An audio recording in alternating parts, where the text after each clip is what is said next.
Kita sounding juga di berbagai sosial media kita, siapa lagi kalau bukan Direktur Ambon atau Direktur Amo ya. Di Itu sini Amo. sudah ada Om Roni Lovi, selamat sore. Ini sudah Sore. kesekian kalinya juga ya Sore, menghadiri undangan kami di Siap. Tribun Bastory dan Tribuners. Om Roni, hari ini bertepatan ya dengan Hari Musik Sedunia. Selamat merayakannya ya untuk kalian para penikmat musik dan juga tentunya yang bergerak di bidang musik selama ini. Ini dikenal juga sebagai Fete della Musica ya, sebuah perayaan global yang setiap tahunnya di 21 Juni itu dirayakan. Nah ini kalau kita mundur ke sejarahnya ya, ini berawal dari performance atau penampilan daripada musisi jalanan sekitar 1000-an lah di Paris ya saat itu di tahun 1980-an ya, dan kemudian mendunia hingga kini. Kenapa kita mengangkat tema ini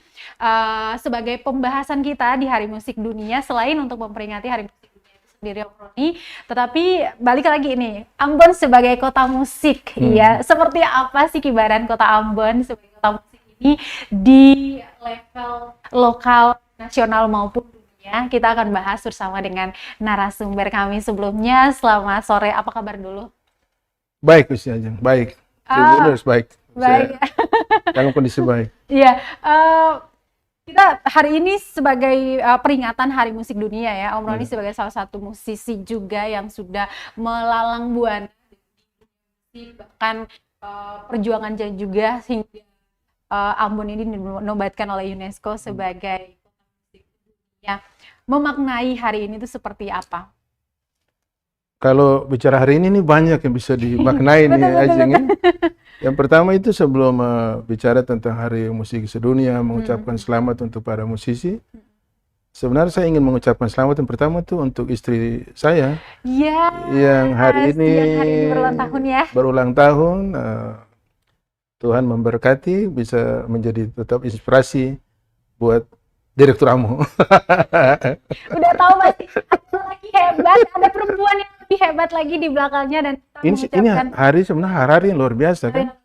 Selain istri saya, Pak Presiden Jokowi juga luar biasa berulang tahun. Wah, ini tahun Bapak kita. Mesti sampaikan seperti itu. Tapi kembali lagi ke konteks Hari Musik Sedunia, memang tepatnya itu dimulai itu di tahun 1982. Ajeng tuh jadi ada dua komposer Perancis itu, yang satu bernama Jack, satu itu Moritz kalau tidak salah itu. Mereka waktu itu jadi semacam penanggung jawab atau menteri seni budaya gitu di sana, yang mencoba melihat bahwa musik-musik jalanan itu di Perancis atau khususnya di kota Paris itu perlu dikembangkan. Mereka terus membicarakannya dan memperjuangkannya supaya orang mulai menyukai musik. Orang menyukai karya seni musik itu lebih total gitu. Termasuk juga kalau bisa menguasai alat musiknya gitu. Tapi yang saya ingat betul bahwa ketika waktu itu saya mau sekolah di Jerman itu di tahun 1997, sebenarnya itu pertama kali dideklarasikan sebagai Hari Musik Sedunia. Kalau tidak salah itu di Hongaria, di Budapest ya, di Budapest itu pertama kali kota musik sedunia dideklarasikan 1997. Karena waktu itu saya mau ke Jerman itu di 1997. Nah, saya pernah ingat ada berita seperti itu bahwa di Budapest di Hongaria itu ada deklarasi Hari Musik Sedunia yang akhirnya diakui secara internasional ya. Dan kita berbangga bahwa hari itu sebenarnya menjadi momentum hari ini ya, menjadi momentum untuk mengingatkan musisi untuk terus bermusik, memberi spirit, dan musik itu kan tidak terbatas. Dia lintas ruang, lintas waktu, dan itu dia bisa menembus semua itu. Luar biasa, apalagi ada di kota musik dunia ini kan aja. Oke, Om Roni, Beberapa rekomendasi sih ada ya untuk para penikmat musik ataupun musisi itu sendiri merayakan Hari Musik Sedunia ini. Misalkan hanya dengan mendengar lagu atau mempelajari kembali alat musik yang mungkin kemarin nggak sempat seperti itu. Nah, kalau Om Roni sendiri apa yang kemudian dilakukan di hari ini agar bisa lebih memaknai Hari Musik Sedunia ini? Jadi memang momentum, memang yang lebih tepat itu disebut sebagai Fête de la Musique. Fête de la Musique, ya. Karena dia muncul dari Perancis ya. Tapi akhirnya setelah dideklarasi itu aja, beberapa kota mulai melaksanakan setiap 21 Juni itu semua kegiatan atau festival-festival musik. Sebenarnya Fête de la Musique itu kan kalau di Indonesia kan seperti festival musik. Festival musik. Nah, bayangkan Ambon juga pernah ikut kegiatan itu kan? Iya, jadi, salah satu musisinya yang ikut ya. Jadi di tahun 2020 dan 2021. Yes. Tapi hanya mengirimkan video pandemi, ya. Karena pandemi jadi, itu. Jadi secara virtual. Sudah pernah mengikuti kegiatan itu. Tapi momentum Fête de la Musique ini memang penting untuk tadi mengingatkan bahwa musik itu seperti badai, seperti anugerah yang Tuhan kasih untuk membuat orang semakin dekat satu dengan yang lain. Karena ada perlakuan, saya selalu mengatakan ada perlakuan frekuensi. Jadi kita bisa dipersatukan oleh musik. Nah, dalam konteks Hari Musik Sedunia pun seperti itu. Kembali lagi bermusik, kembali lagi mencintai alat musik. Kan kalau lihat sebenarnya bukan cuma masalah skill bermain musik, tapi ada manfaat-manfaat lain yang bisa dikembangkan itu. Dan memang kita dibayangkan dunia kalau tidak ada musik itu seperti apa tuh, begitu.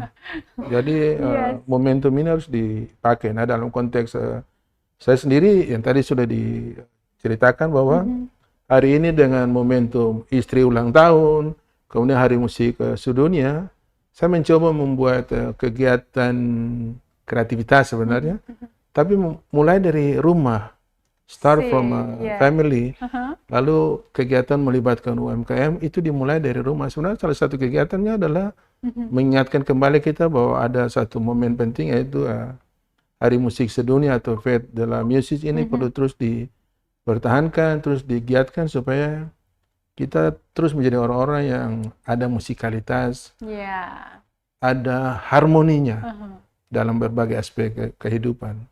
Saya jadi ingat ya, salah satu kalimat tadi penggalan yang membuat saya jadi flashback ke beberapa adegan-adegan dalam hidup lah. Ada frekuensi di sana ketika kita mendengarkan musik atau memainkan musik.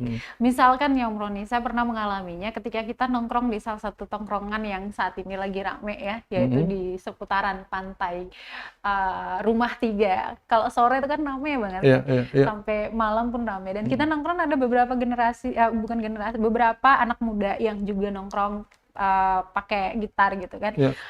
Kita tidak tahu itu siapa. Tidak mengenal secara personal seperti itu, tapi mereka memainkan lagu yang sama dan itu nyampe ke kita dan kita sama-sama melakukan nyanyian itu gitu. Jadi itu yang kayak ada frekuensi yang sama tuh kita terima dari arah yang agak jauh berbeda, dan itu menyatukan kita. Kita tidak tahu siapa, tapi bisa menyatu dalam suasana yang seperti itu. Itulah musik, musik. Jadi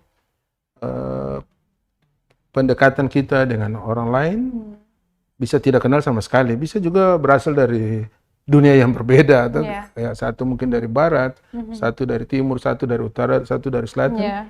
Tapi kekuatan frekuensi itu bisa membuat orang jadi mengerti satu sama lain. Nah, kasus yang tadi si Ajeng sampaikan itu kan bukan cuma karena lagunya sama, kemudian Ajeng merasa dekat dengan orang yang bermusik itu, tapi juga termasuk ke genre musiknya. Nah, itu kalau sama, itu membuat kita seperti inherent, kita seperti sangat melekat satu dengan lain karena ada frekuensi yang dikeluarkan. Nah, frekuensi itu begitu menyentuh diri kita, artinya bahwa frekuensi yang dia keluarkan sama dengan frekuensi diri yang kita miliki. Di situ kita bisa nangis, kita Iya. bisa tertawa. Tapi yang paling penting itu sebenarnya kita bisa merasakan dan mengerti orang lain. Sebenarnya musik di situ tuh. Jadi kan Iya. ada musik, bisa mengerti. Kan tadi Ajen udah tahu bahwa yang nyanyi itu dia siapa. Iya. Tapi lewat musiknya Ajen bisa merasakan, oh beda, saya bisa mengerti orang ini. Ah. Nah begitu Ajen mengundang dia nyanyi sama-sama atau Ajen terlibat, begitu buat harmoni, itu ada pukulan frekuensi yang membuat jadi dekat. Jadinya nyatu gitu. Jadi dekat. Nah, saya sendiri membuktikan itu dalam perjalanan kehidupan mengurus kota musik.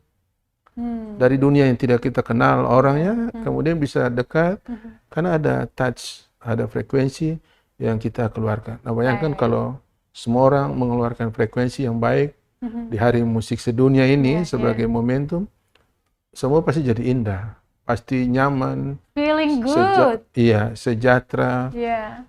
Lalu tadi saling mengerti satu dengan yang lain. Ya, ngomongin tentang kota musik dunia ya.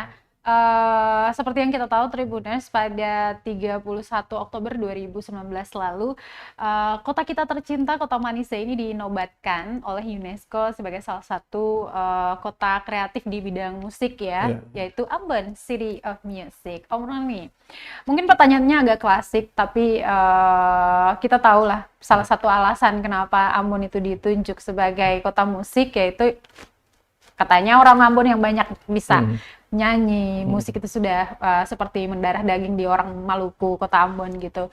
Tapi dari pandangan Om Roni sendiri, apa yang kemudian menjadi tolak ukur si UNESCO ini menunjuk Ambon gitu sebagai, nah kamu jadi salah satu deh kota musik di dunia.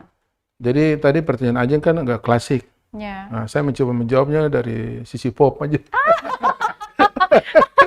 No worries, beda genre, tapi kita tetap sama-sama menyukai musik. Tadi klasik saya dari sisi pop. Jadi yang pertama UNESCO lihat itu begini, Ambon itu punya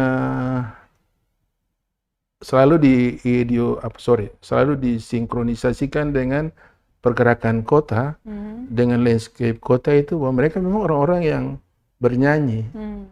Oleh karena itu saya biasanya menyebutkan dia bukan cuma DNA, tapi intuisi dalam bermusik itu ada. Nah itu artinya bahwa dia bisa menjadikan musik sebagai future development-nya. Jadi perkembangan dia ke depan yang dalam hal ini terlibat sebagai masyarakat pada sebuah tataran kota, itu bisa dihidupkan dari musik. Itu yang UNESCO lihat. Nah orang selalu berpikir terbalik nih. Bahwa karena ada musik yang hebat di Ambon, padahal tidak. Yang penting dia dimulai dari dasar. Artinya dia dimulai dari komunitas. Kalau dia berasal dari komunitas, itu berarti dia mendasar, kemudian musik mana nih? Nah, UNESCO melihat, oh ini lebih banyak musik etnik nih. Berarti budaya musik etnik itu kan melekat dengan kearifan lokal kita. Nah itu kalau terus dijaga, itu bisa jadi trigger pendorong untuk memajukan kota. Oleh karena itu konteks kota musik dunia itu biasanya dihubungkan dengan apa yang disebut dengan tujuan pembangunan berkelanjutan 2030 tuh. Sustainable Development Goals 2030 itu pada goals ke-11. Jadi tujuan ke-11 itu Ambon bisa menjawabnya bahwa dia menggunakan musik itu sebagai alat untuk membangun kota yang berkelanjutan, dan bukan kotanya saja, masyarakatnya, manusianya. Nah manusia mana nih? Manusia karena ada musik di dalamnya, ada budaya bermusik di dalamnya, itu jadi kekuatan yang tidak akan pernah punah. Budaya tidak akan pernah hilang tuh. Begitu. Nah, oleh karena itu kekuatan itu sebenarnya yang dipakai. Memang di dalam dokumen yang kita kirimkan ada banyak hal juga yang harus disampaikan ya. Contoh ya, usia aja sekarang ini Kuala Lumpur City itu lagi belajar dari Ambon untuk menuju kota musik dunia, dan Suphanburi di Thailand. Saya menjadi konsultan untuk dua itu, Kuala Lumpur dan Suphanburi. Karena mereka mengarah juga ke kota musik ya. Kalau ada dua kota di Indonesia sekarang mau menuju ke UNESCO Creative Cities Network itu Solo dan Depok. Tapi Solo itu ke craft and folk art, sementara media art itu di Depok. Jadi bukan musik. Nah, berarti secara nasional musik tetap di Ambon. Di Ambon. Nah, Ya. Kuala Lumpur dan Suphanburi kalau dia bisa masuk ke UNESCO berarti di ASEAN bisa beberapa kota jadi bukan Ambon. Kan sampai saat ini kan Ambon yang masih jadi kota musik dunia satu-satunya di ASEAN. Iya, Kan? iya.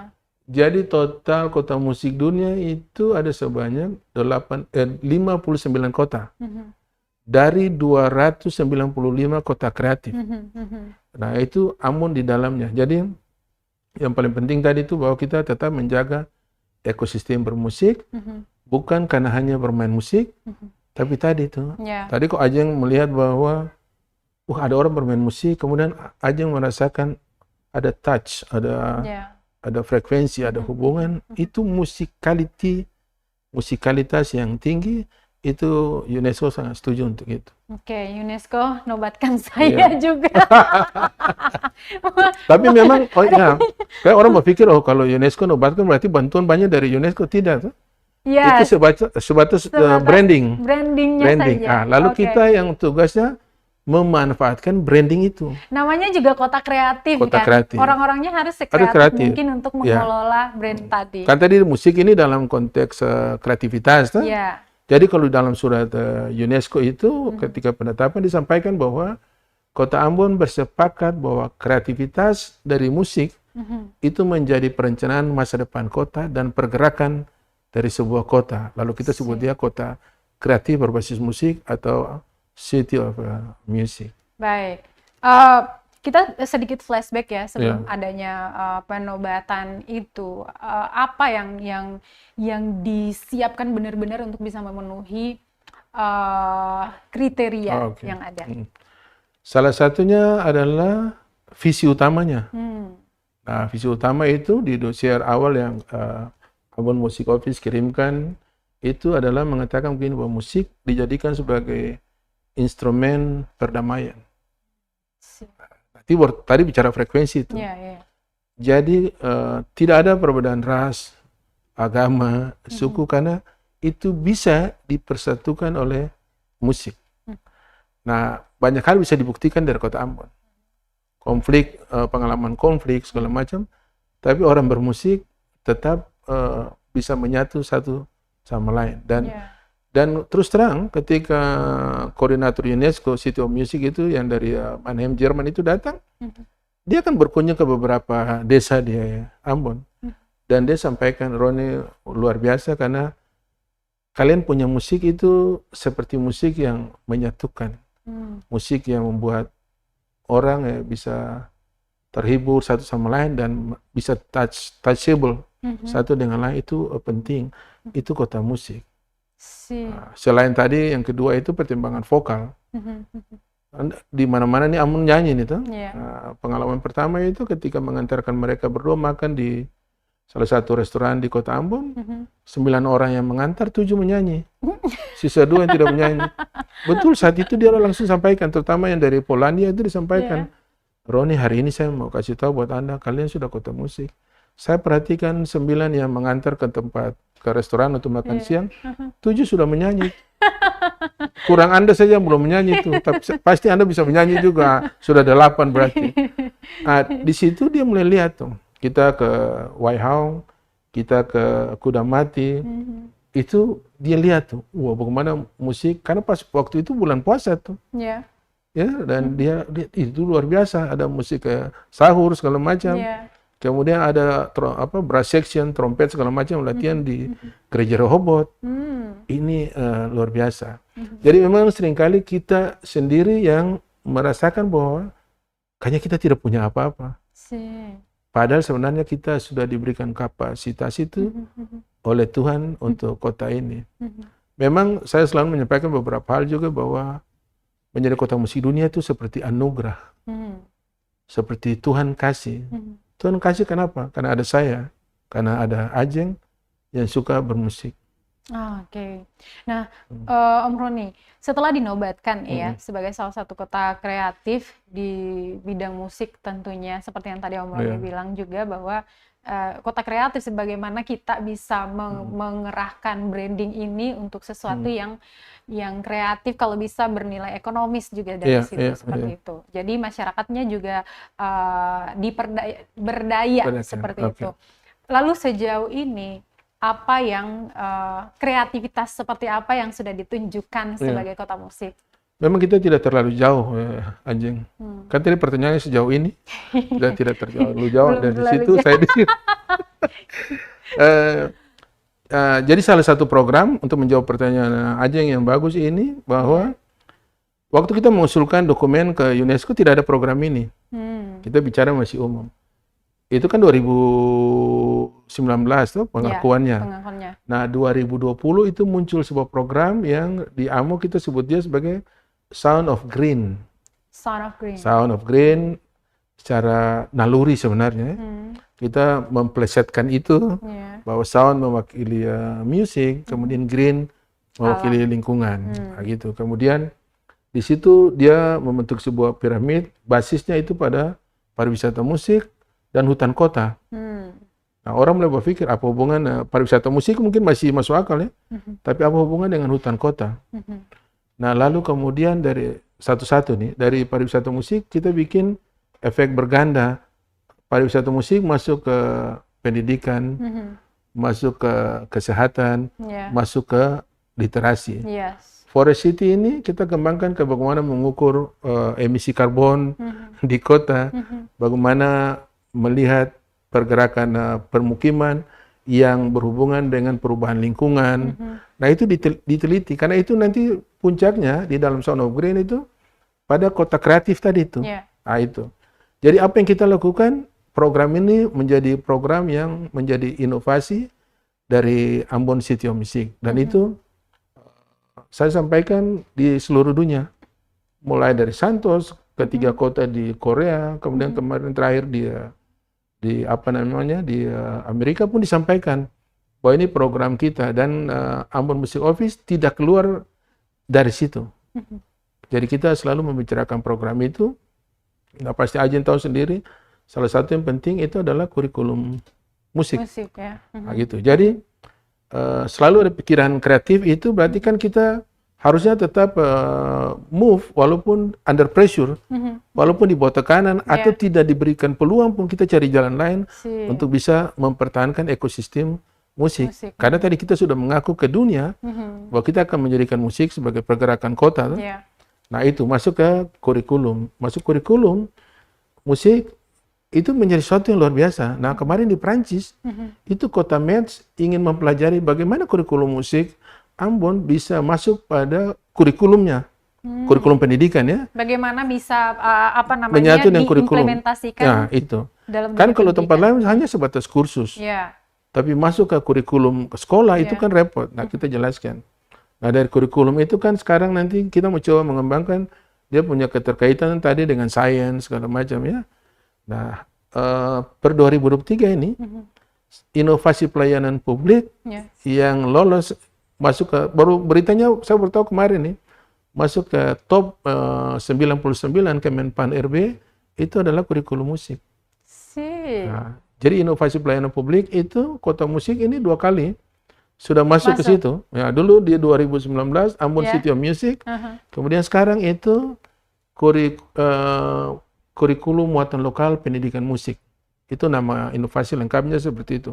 Sekarang masuk ke top 99, kemudian nanti dinilai masuk ke 45. Itu artinya bahwa program-program itu kita lakukan sebagai sebuah terobosan. Jadi saya tidak pernah mengeluh dengan kondisi yang ada. Atau mempersalahkan satu sama lain bahwa kalau dari sisi aktor pentahelix itu, bagaimana peran akademisi, bisa kita coba kaitkan mereka semua saja. Yang mana yang bisa berjalan, itu yang kita jadikan dia terobosan. Nah, itu ada di Sound of Green tuh. Lalu kemudian juga sekarang lagi membangun di Amusu itu dalam hubungannya dengan lingkungan. Bangun Amusu itu ada 10 hektar yang difasilitasi oleh komunitas. Kita bikin hutan musik.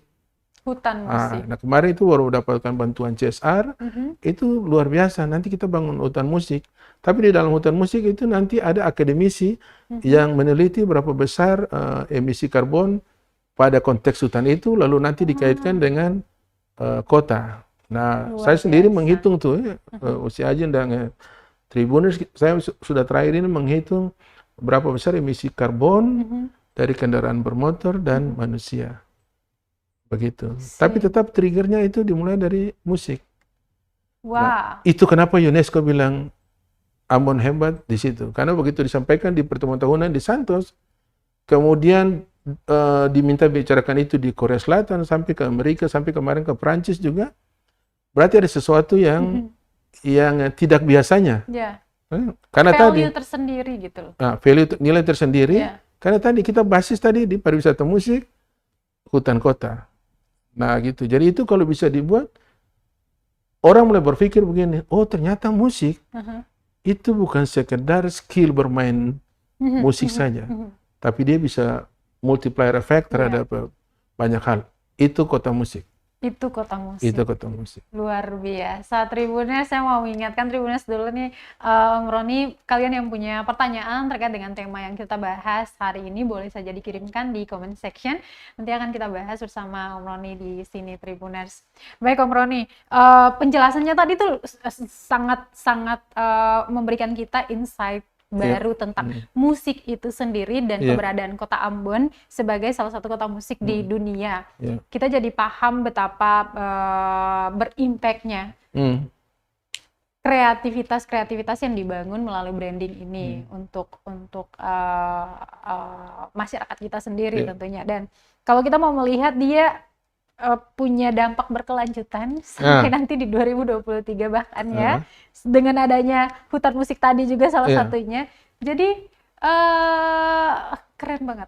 Nah, dalam pengimplementasiannya nih Om Roni, bagaimana sinergitasnya dengan berbagai pihak, terutama ya dalam hal ini pemerintah Kota Ambon yang punya kota, bukan cuman masyarakat ataupun komunitas tertentu, saling gandeng gitu. Iya. Memang tadi sudah sampaikan bahwa dalam hubungan multi pihak, biasanya masuk ke aktor-aktor pentahelix itu ada akademisinya, ada bisnisnya, ada community-nya, ada government-nya, ada medianya. Malah kalau di konsep kota kreatif, orang-orang kreatif itu sudah ditambahkan satu lagi. Apa itu? Jadi agregator. Jadi dia bentuknya sudah tidak lagi penta tapi heksa. Jadi hexahelix. Agregator ini sebenarnya institusi finansial pendukung yang kita bisa cari. Nah gitu. Jadi sadarnya bahwa anggaran itu biasanya jadi persoalan utama. Nah, tapi saya sepakat dengan Ambon Music Office, kemudian juga menyampaikan itu kepada pemerintah, terutama pemerintah kota, bahwa kita akan melaksanakan apa yang menjadi urusan kota kreatif.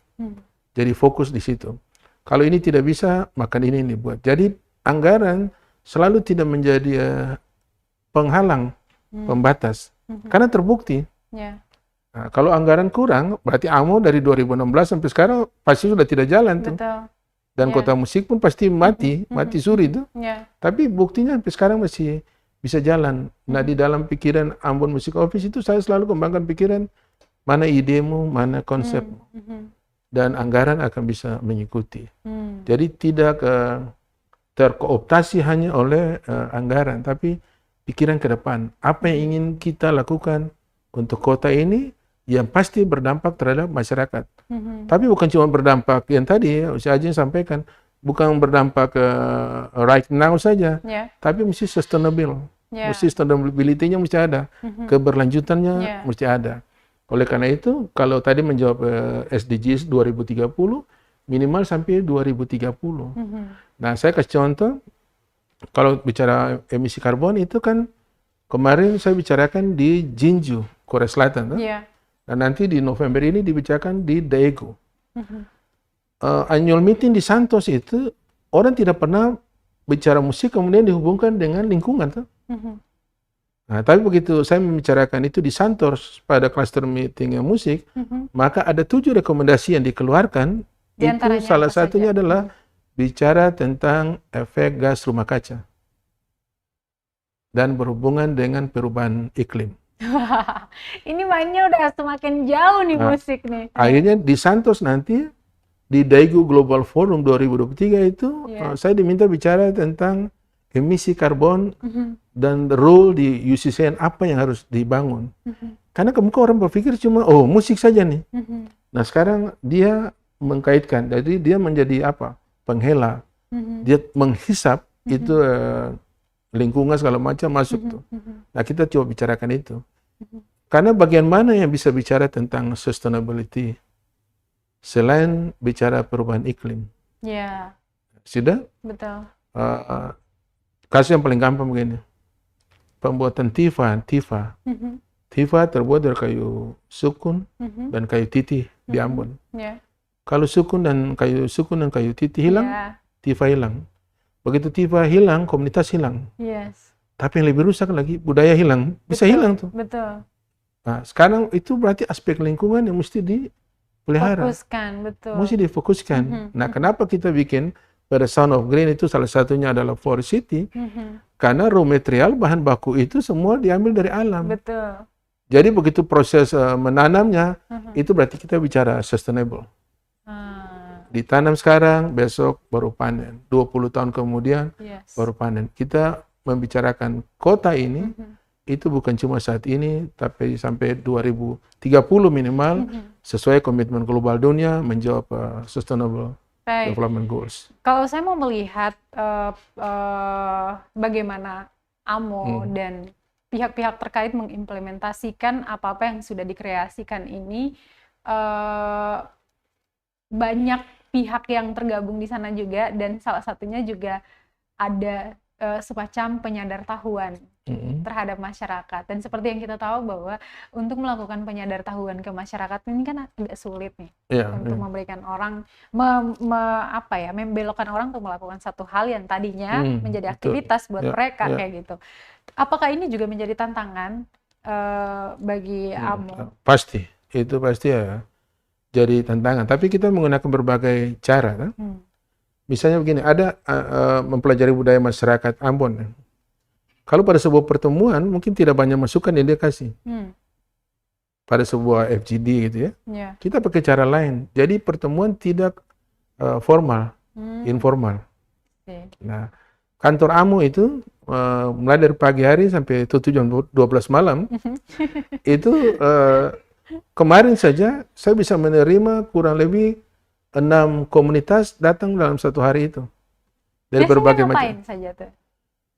Itu selalu guyon begini, ini sebenarnya AMO ini urusan apa? Begitu.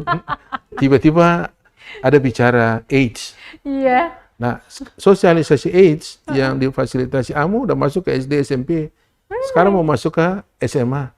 Pikirannya ini apa hubungan dengan gitu? musik, gitu. Lalu yang berikut bicara literasi. Kan AMO sekarang juga bisa mengeluarkan ISBN, bekerja sama International Standard Book Number dan International Standard Music Number. Bekerja dengan perpustakaan nasional. Nah, kemarin ada bicara lomba segala macam, tapi mungkin aja nggak bingung tuh. Anak-anak TK pun pernah datang di AMO untuk lihat kantor AMO itu seperti apa. Tapi itulah kota musik. Jadi kalau dalam konteks SDGs dia bilang begini, harus ada kesetaraan. Jadi harus buat equality, bukan inequality.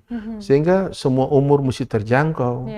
Semua perempuan, laki pun harus terjangkau, anak-anak mesti terjangkau. Itu bagian dari SDGs tuh. Nah, jadi SDGs itu dari 17 goals itu City of Music itu di goals yang ke-11, kemudian nanti dia pengaruh terhadap goals-goals yang lain, terhadap tujuan yang lain. Tujuan yang pertama itu no poverty, tidak ada kemiskinan. Berarti apapun yang dilakukan oleh kita, tujuan akhirnya mengurangi kemiskinan. Nah, tingkat kemiskinan Kota Ambon tinggi, tingkat pengangguran pun tinggi. Gini rasio yang kami hitung pun gap antara kaya dan miskin pun tinggi, malah lebih tinggi dari nasional. Dalam pikiran Ambon Music Office itu selalu kita pikirkan bagaimana caranya menurunkan ini dengan cara kita. dengan cara kota kreatif. Karena sudah terbukti dalam perjalanan ke berbagai kota musik dunia lain, memang musik itu bisa berdampak terhadap kemiskinan. Tapi bukan pengaruh langsung. Jadi musik itu, kan ini yang banyak salah kaprah juga. Musik itu subsektor unggulan, bukan sektor unggulan. Dia trigger, dia penggerak. Kalau ada show musik di kafe, kan bukan musik itu yang membuat kafe untung. Tapi karena ada orang yang datang menikmati musik, kemudian orang itu bayar pajak, itu yang menguntungkan kafe. Jadi sangat berdosa kalau orang tidak perhatikan musik, karena musik membantu untuk mendapatkan keuntungan secara finansial. Itu. Iya, make sense gitu. Seperti yang pernah Om Roni sebutkan juga bahwa memang yang tadi disebutkan kalau musik itu bukan main factor-nya. Ada subfaktor yang mendukung untuk mendapatkan tujuan awal tadi, yaitu no poverty atau tidak ada kemiskinan. Oleh karena itu tadi itu misalnya kita berusaha mengkaitkan itu dengan sektor lain karena dia bukan sektor utama. Nah, kalau Indonesia pembangunan ekonomi kreatif pada 17 subsektor unggulan termasuk musik nih. Berarti kan bukan sektor unggulan itu pertanian, perikanan itu sektor unggulan. Nah, musik itu sektor pendukung. Sumbangsinya juga terhadap PDB nasional masih rendah, masih di bawah desain, masih di bawah desain kan desain lebih banyak lah di Indonesia. Nah, itu kita perlu terus mengolahnya terus sehingga di AMO saya selalu sampaikan kita jalan terus. Jalan terus. Baik. Ya, Om Roni, ini jalan tahun keempat ya. Ambon dinobatkan sebagai kota musik. Semakin ke sini tantangannya seperti apa? Dan apa yang kemudian dipersiapkan AMO khususnya untuk menghadapi tantangan itu agar brand ini tuh tetap melekat di kota Ambon dan terus membuat kemakmuran lain. Tantangannya tadi itu Usi Ajeng sudah sampaikan. Salah satunya adalah sinergitas antara semua aktor pentahelix tadi itu, sampai ke hexahelix ya, gitu sampai. Itu yang perlu terus dibangun. Dan itu memang butuh waktu karena sektor lain bisa menganggap ini bukan sektor yang penting. Begitu. Padahal kalau kita balik ke surat UNESCO, harusnya future development pengembangan kota itu semua dimulai dari budaya, dan itu sudah terbukti di 295 kota di dunia itu maju seperti itu. Kalau tidak, yang tadi saya sampaikan, Kuala Lumpur berusaha. Kemarin Suphanburi, dan saya menjadi narasumber di Thailand itu sangat banyak. Ada Chiang Mai, ada Sukhothai, ada Suphanburi, itu semua berusaha untuk jadi kota musik dunia. Karena itu peluang. Nah, sinergitas ini butuh supaya aktor lain juga melihat bahwa ini harus terus didukung. Itu kan, kalau tidak bahaya. Tapi tadi dalam konsep orang kreatif, under pressure pun kita berusaha cari jalan keluar. Jalan keluar. Nah, contoh tadi UMKM ini bagaimana caranya kita bisa menghitung berapa besar mereka untung dari aktivitas mereka. Kan semua bisa bikin pameran UMKM segala macam. Tapi kan pernah ada hitungan terhadap supply demand-nya, pernah itu enggak? Kunjungan wisatawan pernah dihitung nggak supply demand-nya? Sehingga bisa memproyeksi atau memprediksi kapan dia bisa sampai kepada peak-nya, pada puncak bahwa ini kunjungan susah di sini, berarti kita harus lakukan ini supaya kunjungan wisatawan misalnya harus berjalan dengan baik. Nah, itu butuh perhitungan. Itu harus berhitung dan ada data. Data. Dan yang punya data-data itu adalah pihak-pihak terkait tadi. Itu. Jadi sinergitas ini kan selalu pikiran begini, hanya masalah anggaran. Padahal masalah data. Nah, saya mau sampaikan gini, banyak juga institusi, lembaga, orang minta data, itu tidak diberikan. Padahal dia harus tahu bahwa data itu harus di-sharing supaya menjadi informasi untuk orang yang memakai, untuk usernya. Dan itu informasi publik yang haknya publik untuk hak publik untuk itu. Kan kita mesti mempertanggungjawabkan itu. Kalau di Jerman itu ada satu kantor, cara pertanggungjawabannya memang agak lain, tapi ruangannya itu dibikin kaca semua. di tengah kota. Saya ingat betul itu di Hannover. Di tengah kota, kemudian masyarakat itu kan lewat di pinggiran kantor itu ya. Kenapa kaca? Dia harus bisa, masyarakat harus tahu apa yang dia kerjakan untuk kota ini. Masyarakat harus lihat dari di luar itu ke dalam ruangannya, bahwa dia sementara bekerja. Itu pertanggungjawaban tuh. Nah, sama dengan kita. Kalau data tidak di-sharing, data itu kan tetap data, dia tidak menjadi informasi untuk usernya. Nah, ini masih sering kali masih salah kaprah kita. Malah ada yang berpikiran begini, kalau saya kasih data nanti dia lebih berkembang. Itu juga berarti belum ada sinergitas di sana. Tapi saya kasih tahu di AMO, saya selalu sampaikan begini. Kalau Anda minta data, Anda keluar dari pintu AMO itu langsung data terkirim. Dan saya bikin itu. Terutama kepada akademisi. Terhadap peneliti. Nah, jadi semua data langsung dikirim. Begitu keluar pintu AMO, saya langsung kirim. Sudah lengkap.